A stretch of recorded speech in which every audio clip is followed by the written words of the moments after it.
Hello and welcome back to another video. This problem, we have snow falling and then stopping, and then it begins to fall again and it falls at a faster rate than it had initially.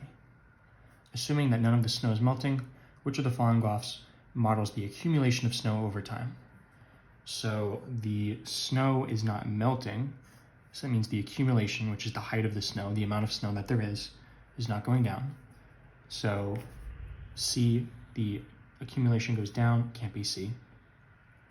We're told that it stopped for a time, therefore the accumulation would be constant for a time. And we can see in A and B, we do have that. In D, we don't have that. It is accumulating, it is increasing over time, therefore it is never stopping. So D does not have this intermediate stopping point. And so the graphs of A and B, the only two options left, they look very similar, right? We have snow falling, then it stops for a time, and then it continues. Same thing here, goes, stops, continues. But we're told that it fell at a faster rate after it stopped. So what does that mean for our graph? Well, if it's falling at a faster rate,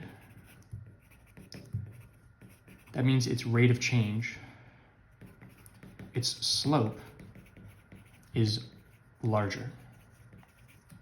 So therefore the line after the stop is steeper.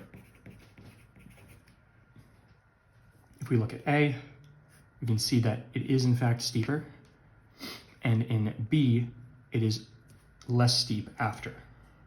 Therefore, A represents snow falling at a certain rate, then it stops, and then it says even steeper afterwards, so it's falling faster than it had initially. Therefore, B is not your final answer, and A is. As always, thank you for liking and subscribing, and I'll see you in the next video.